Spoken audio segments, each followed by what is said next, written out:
நாங்க ஒட்டுமொத்த தமிழ்நாடு முஸ்லீம் திமுக மட்டும்தான் ஓட்டு போடுவோம், வேற யாருக்கும் போட மாட்டோம். ஆமாங்க.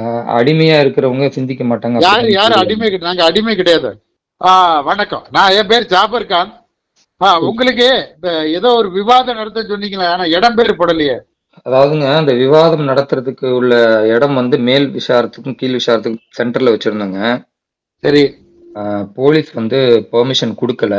ரொம்ப போராடி பார்த்து கொடுக்கவே மாட்டேன்றதுனால அதுக்கு அடுத்து அதை என்ன நம்ம பேசணும்னு நினைச்சோமோ அதை வந்து ஒரு திருமுனை கூட்டமா ஏற்பாடு பண்ணி அதே டேட்ல அதே இடத்துக்கு பக்கத்துல நிகழ்ச்சி நடத்துறோங்க. இப்போ நீங்களும் முஸ்லீம், நானும் முஸ்லீம். நீங்க பாஜக இருக்கீங்க, நான் திமுக இருக்கேன். சரி, இருந்தாலும் நம்ம ரெண்டு பேரும் ஒரே மதம் தான். இருந்தாலும் உங்களுடைய கொள்கை வேற வேற, என்னுடைய கொள்கை வேற. இருந்தாலும் எந்த அடிப்படையில எதை வச்சு நீங்க விவாதம் நடத்துறீங்க? நாங்க ஒட்டுமொத்த தமிழ்நாடு முஸ்லீம் திமுக மட்டும்தான் ஓட்டு போடுவோம், வேற யாருக்கும் போட மாட்டோம். ஆமாங்க. அடிமையா இருக்கிறவங்க சிந்திக்க மாட்டாங்க. யாரு அடிமை? நாங்க அடிமை கிடையாது.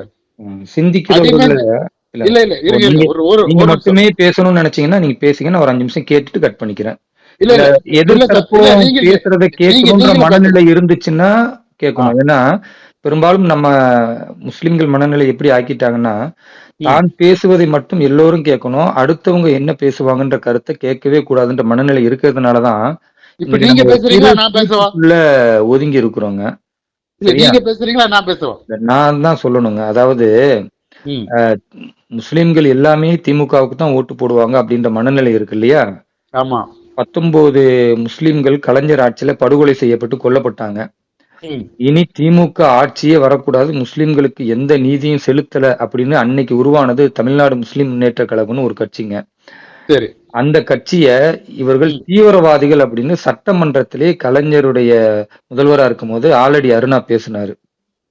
இன்றைக்கும் சட்டமன்றத்துல தமுமுக என்கிற நிர்வாகிகள் தீவிரவாதிகள், இஸ்லாமியர்கள் தீவிரவாதிகள் சட்டமன்றத்திலே பேசினாரு.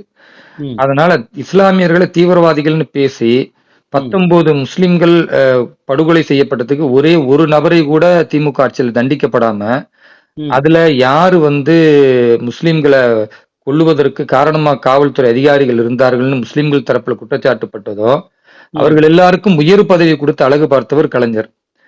அதனால கண்டிப்பா முஸ்லிம்கள் திமுகவுக்கு தாங்க ஓட்டு போடணும்.